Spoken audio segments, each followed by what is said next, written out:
नमस्कार दोस्तों, आज हम पढ़ेंगे पॉलिटी के अगले चैप्टर के बारे में और वो चैप्टर है काउंसिल ऑफ मिनिस्टर्स।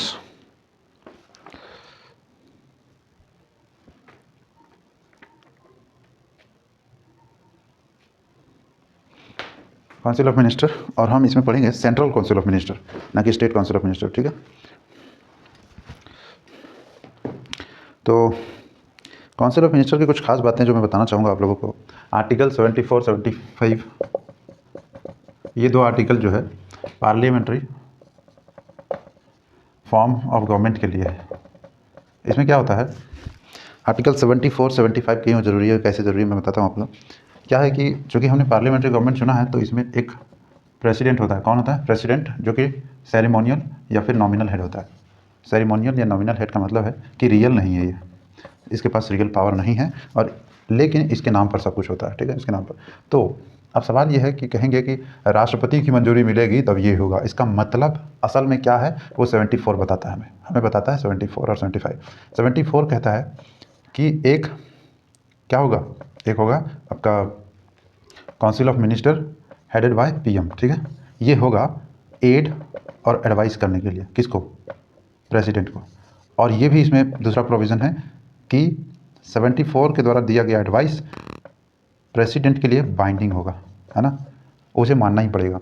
इसके अलावे क्या है कि 74 द्वारा दिया गया जो भी एडवाइस है किसको? प्रेसिडेंट को, वो किसी भी कोर्ट में जांच नहीं किया जाएगा। तो इसका मतलब है वो पूरी तरह से कॉन्फिडेंशियल है और उस पर कोई कानूनी कार्रवाई नहीं की जाएगी।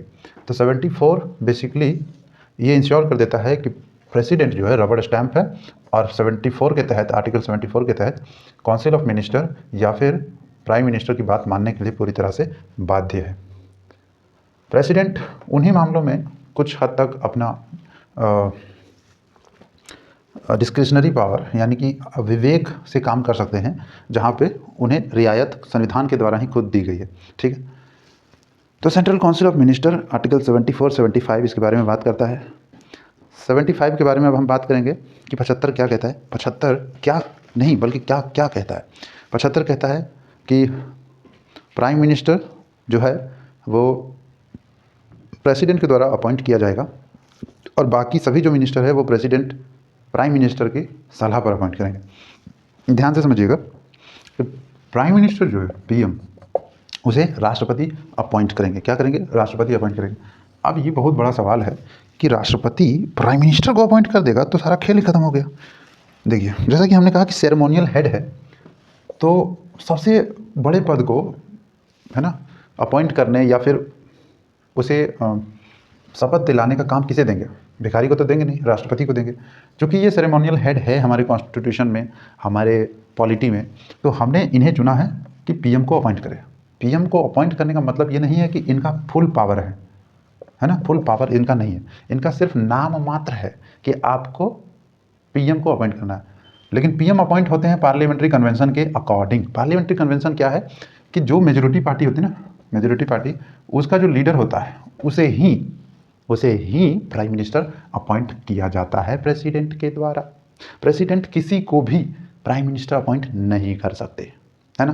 तो पार्लियामेंट्री कन्वेंशन के अकॉर्डिंग मेजोरिटी पार्टी या फिर कॉलिजन जो बना लेते हैं गठबंधन, उसका जो लीडर होगा उसे चुनना होगा। मतलब बेसिकली जो पॉलिटिकल पार्टी अपना लीडर चुन देगी, उसके अलावा प्रेसिडेंट के पास कोई विकल्प नहीं है कि हम अलग से प्राइम मिनिस्टर चुनेंगे। तो इस तरह से राजनीति से बेसिकली दूर रखा गया प्रेसिडेंट को। तो ये हो गया। दूसरा कि सभी मंत्रियों की नियुक्ति प्रधानमंत्री की सलाह पर होगा। ये तो सीधी सीधी बात है, इसमें कोई शक नहीं। अब आगे देखते हैं, टोटल नंबर ऑफ मिनिस्टर जो है वो 15% होगा लोकसभा का। 15% जो स्ट्रेंथ मतलब जितना भी अभी लोकसभा में 445 मेंबर हैं, तो 445 मेंबर में से 15% जो है वो क्या होगा? मिनिस्टर होगा। क्या होगा? मिनिस्टर होगा। अब 15% इसका कितना होता है? मान लीजिए 500 का 15% कितना होता है?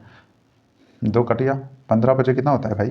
25, 2, 75 व्यक्तियों को मिला करके काउंसिल ऑफ मिनिस्टर बन जाएगा। इससे ज़्यादा एक्सीड करेगा तो आर्टिकल 75 का उल्लंघन माना जाएगा। उल्लंघन, कॉन्स्टिट्यूशन का ही उल्लंघन माना जाएगा। ठीक है, और ऐसा क्यों किया गया? 91st अमेंडमेंट के द्वारा, ताकि जो पॉलिटिकल पार्टी में लोग हैं, है ना, लोग, ऐसा करने के पीछे 2-3 कारण हैं। पहला तो ये कि काउंसिल ऑफ मिनिस्टर का जो दायरा है वो बहुत बड़ा ना हो, पहली बात। सरकार नहीं चाहती कि उसे मतलब नहीं बड़ा